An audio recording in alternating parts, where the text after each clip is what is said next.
to self-scout, first of all. It's where we started, and really digging into our own film and giving us time to take the time needed to study offensively, personnel plays, efficiency on plays, formations, tendencies, back sets, tight ends, wide receivers, all the different things. And to get some rest and recovery and be able to reset, on defense, same thing. You studying yourself, how you're defending formations, where are you having problems, what guys are doing well. And then to take that information and collect it, sit down as a staff and review it, and then put together one-on-one conversations with players that have played a lot of reps and talk about our goals for our bye week practices and how we can improve fundamentally with each player, and having a plan for them to do that, and then building a practice schedule that allows them the time to do that. And felt like we had a lot of success that way. It was really good. The players were awesome about where they needed to get better. And we had enough time really for the coaches and the players to hit the reset. It's the midway point of our year. And obviously we're 4-2, 6 of our games, or 4 of our 6 games were on the road where we were 50%, and the 2 games we had at home, we won. But a lot, I think, has gone on, mentally for coaches and players and staff. You take, the COVID, the absences, you're going to play, you're not going to play, you're going to play, you're not going to play. You open with Louisville on Thursday. No, you open with them on Wednesday. No, we're going to change the schedule. You're going to open with Virginia Tech. Then we can't play Virginia Tech because of COVID. And then we open with Wake Forest, and there was a lot of stuff that went on there. And fall camp started, and then it stopped. And, Devin came back, started playing really well. Then he gets injured. And so there's a lot that's been going on. And so I think the whole team and program, took this opportunity to really sit back and kind of hit reset, look at 5-game season here to finish with 4 or 5 at home. We had great energy in practice last night, and we practiced last night. We'll practice tonight to get used to the PM time frame that we're going to be playing in on Friday. And now there's guys that have opportunities due to the injuries. We're excited for Bailey. I thought he really did a great job coming in the game and playing at the end of last week's game. And Ben will continue to develop and get reps. I'm glad we were able to get him some game reps. But it's Bailey's opportunity, and he's been through a lot. I know he's excited to lead the football team, and he'll do a great job for us. Just studying us on offense, the biggest thing we see is we got to not turn the football over. The last 2 games, we've had 7 turnovers. Over the last 3 years, when we win the turnover margin, we're undefeated as a football program. And so that area of our program has to improve as it was earlier in the season. It's nice to have Justin Witt back. Ricky's back. And so those 2 players return for us. On defense, obviously the 2 games we've played poorly in, there was a lot of missed tackles. And some of that's personnel. Some of it was just working technique. Felt like we didn't get off blocks well in our front and at our linebacker position, our safety position at times in the game last week. And we needed to get healthy. There's 8 players on defense that at one time were in our 2 deep that are out. And for all different reasons. You look at Chris Ingram, who hasn't played, and Tayshawn, who now has another shoulder, his other shoulder. Lewis, who's done for his career. Tanner, who's been in and out with a hamstring. Ashford, who played in 2 games. Khalid Martin, who played in 3. Cayman Cezak, who hasn't played, that was in our 2 deep all through camp. And Jalen Frazier, who got hurt in the spring. There's been a lot of moving parts for those guys. And so we've had to move some people around and cross-train individuals. And this week was really good for them to solidify kind of what we have and what's the best way to rotate and play guys. But, looking at us on defense, besides the tackling, there's just some plays we need to finish, where we're in position to finish plays. And we call them dead plays or making your layups, just simple things that you do in practice that they need to show up on a consistent basis. Beauty of it is, we got a great group of guys here. They're awesome to coach. They're very positive. We're focused on what's next and one game at a time. It is a different team personnel-wise than we started with, when you look at the injuries, even to the offensive line. But at the same time, it's a team that has great fight and great chemistry. And it'll battle and strain and work and do everything they can to be their best. And I'm excited to help them get through and compete for these next 5 opportunities. Different segue. Obviously, tomorrow is a big day in our country, and our athletic department has given all of our athletes an opportunity to vote tomorrow if they haven't already and exercise their right to vote, and we support them in that. And just pray that everybody's safe. And obviously, we're still battling the COVID pandemic, and there's just a lot of things going on when you look at the news that, I think all of us need to be very cognizant of keeping each other safe and not making this worse than it is with the COVID pandemic. With that, really excited to play Miami. I think they're a really good football team. Derek King's a tremendous quarterback. They're skilled all over the field. Their defensive front is very disruptive, over 50 tackles for loss in their games, and typical Miami speed that you see on the field. I think King has changed their team. He extends a lot of plays with his legs. He's always going to have good people to throw to. Their tight ends are outstanding. I think, their coaches do a really good job schematically, and offensively they're super up-tempo, so you got to be ready for that. Defensively, they've got electric returners, and obviously Coach Diaz has done a nice job there. So look forward to that challenge and opportunity. Open it up. Any questions? Brett Friedlander. Yeah, Dave, given the spark that Ben gave you against Carolina, do you anticipate finding a role for him and using him in addition to Bailey, or are you basically a one quarterback kind of guy? No, I think there's always opportunities, to have plays for guys, not necessarily there. We haven't solidified that. And obviously I wouldn't want to say that and give Miami any ammo on what we're going to be doing. But, we need Ben to continue to get better. You saw when he had his package of plays, he was, like you said, moved the team. But when things got into a different mode, you could see it was a lot for him. And so we just have to be smart with Ben. And at the same time, Bailey operates our offense really well. I thought he threw the ball terrific in the game. And I think if you're going to do something like that, you just got to be smart about the flow of the game and not let one kid get out of rhythm, because rhythm is a big part of playing that position. And then as a follow-up, I guess you kind of sort of touched on that. Does Tim alter his play calling strategy depending on which quarterback's in there? And this goes to Devin as well with Bailey. Or is it basically the same thing and these guys just execute it? No, I think when you get to the end of the week, Tim always asks them what their favorite plays are, what plays are they least comfortable with, and he keeps that in mind on his call sheet. There's certain things that Bailey may like and Ben doesn't. And so even if you're not rotating them, you need to know that, because you're an injury away from the other guy running the show. And so I think the call sheet does change, not really physically as much as mentally. Both of them can roll out right and left, and so that doesn't limit you. But it's more about where they're at, in the mental part of the game, on what they see in the pass game and handling protections and blitzes and all those things. Thanks, Dave. Good luck this week. Thank you. Jonas. Coach, you kind of touched on the schedule and the way things went last week when you were off. Because this week you guys are playing on Friday and then you guys are off tomorrow, so it's kind of crazy for everybody this week. Was that a kind of a blessing in disguise to be off last week so you could put in some extra work because you knew this week would be crazy and kind of condensed with everything going on? Yeah, it would have been challenging to play a short week game and have Tuesday off and not have that bye week leading into it. So, we were able to take the time off that the guys needed to get their bodies better, but also to, our first day we were on the field last week was all about us. We spent a lot of time in individual working on fundamental technique, and then we got into some 11-on-11 correction periods to work on things that have hurt us throughout the year or things we want to clean up, and situational too, third down, red zone. We were able to get back into those things. And then the next day we were able to clean up a little bit more and then move into our Miami introduction. And then when we came back last night, it was all about our game plan. So, last night and tonight will be our typical 2 work days of the week with tomorrow off. And then when we come back Wednesday, it's game week Thursday in their mind. And just a follow-up question about tomorrow, and this might be a better question for the players, but do you know if the players are gathering or going to the polls together? Are you guys organizing anything for tomorrow? A lot of our guys have voted already and talking to them. I know several of them will vote tomorrow, but, we have so many players that are on absentee ballots because of where they're from that they can't go to their homes, to do that. So I think you'll have a mix of guys voting tomorrow and guys that are not.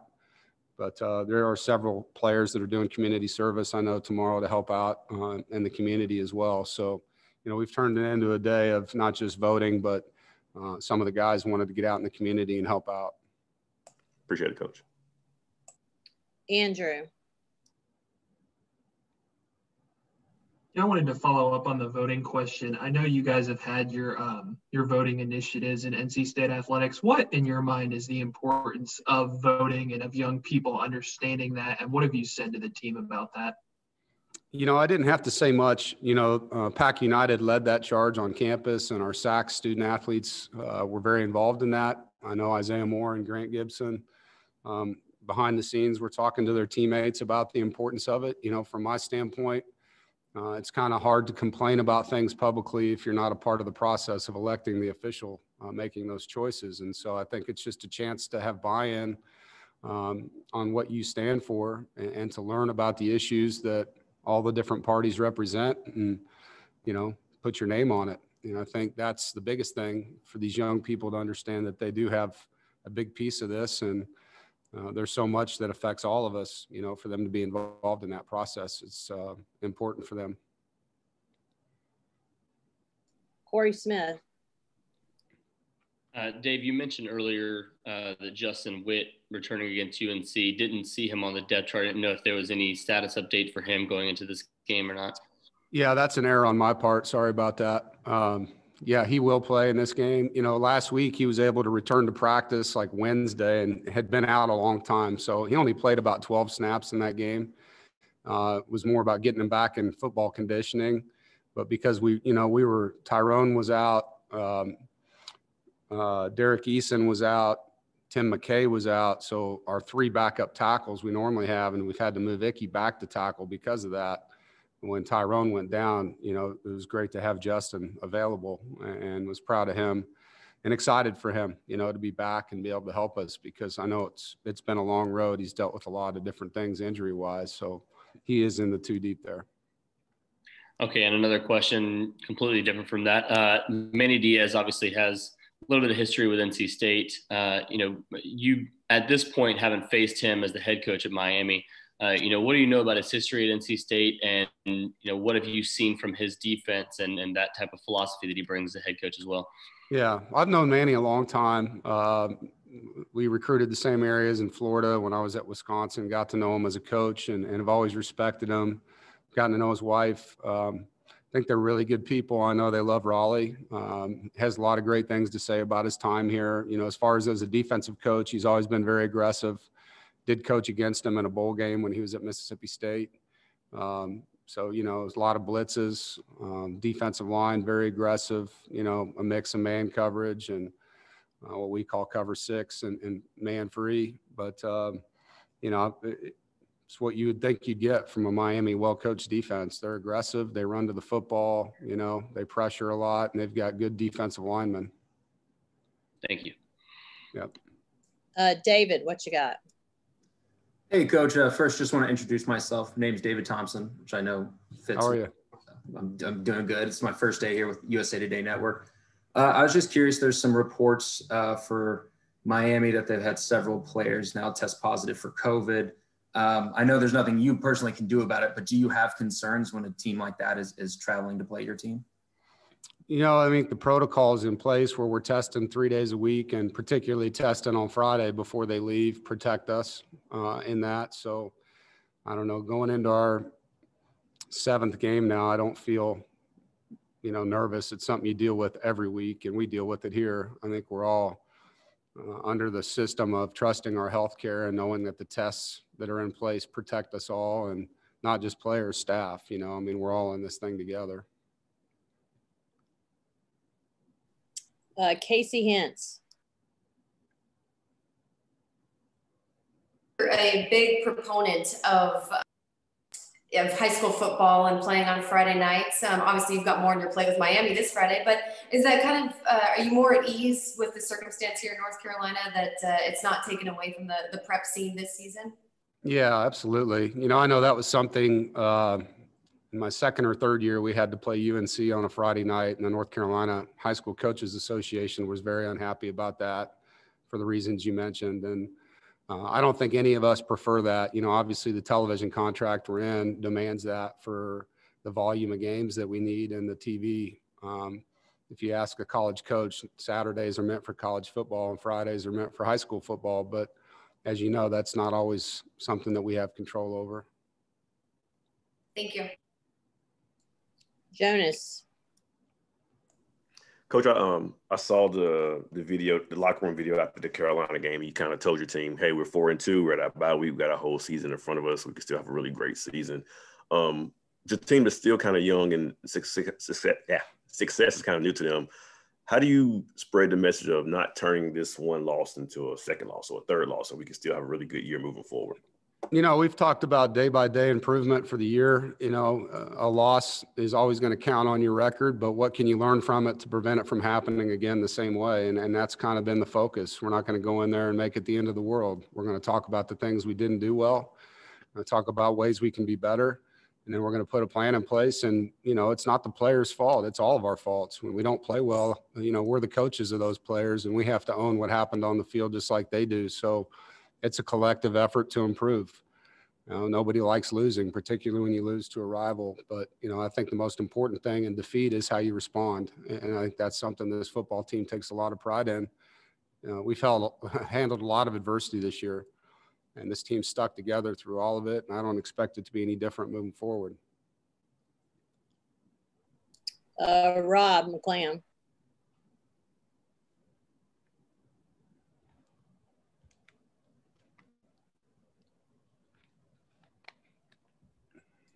Okay, we'll move to Charlie Micken.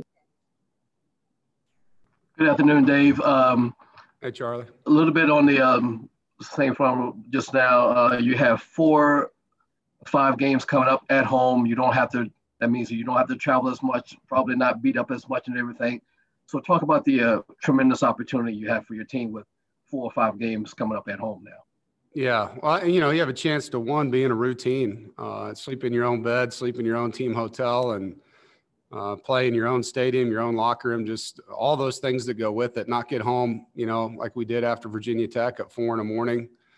and not miss as many classes because Fridays you're traveling. Like, all that stuff goes into it, and I think it gives our guys a chance to finish very strong. You know, obviously Miami is going to be a tough opponent here coming in, and we're excited about that challenge. But I think, you know, as hard as it was at the beginning, coming out of, you know, a 6-game schedule with 4 of those 6 on the road, and to be 4-2 with all the injuries and things we've dealt with, to know that your 4 of 5 of your finishing games are at home, it puts you in a pretty good place mentally, you know, to have a great finish. Now we got to go get it done, you know, and that's where we're going to have to do a great job here of playing to the best of our ability and guys staying focused and not letting one game affect the next. And a follow-up to that, do you think that your team now is more adept now through all the things that you've gone through with the COVID stuff and the uncertainty to face that for 6 weeks, you have a break. Now you're kind of like, okay, we can do this now. Yeah, you know, I don't know. I think we've been through so many things with COVID. It kind of, we've calloused ourselves through this thing for a lot of it, you know, and the routine that we have where you come in, you know, 3 days a week and get swabbed and all that kind of stuff. I mean, it's kind of, speaking for myself, the players may say differently to you, but I'm kind of past it, you know. I mean, we wear a mask, we do all the right things that way. We social distance our meetings, our meals. We do all the things we can to protect each other. And so that hasn't been, you know, as hard as it was the first month where it was all brand new to us. All right, Rob, you want to try again? Yeah, you mentioned Miami's defense. I was wondering about guys like they have Roche, they have Blades. It's just some of the defenders that they have that kind of stick out to you. Yeah, well, I mean, the first thing I'll tell you when I watch their film and their defensive line, you know, Roche and Phillips really jump off the film. I think their nose tackle is a very disruptive guy. Number 1, Silvera, guy plays hard all the time. He's almost blocked 2 punts.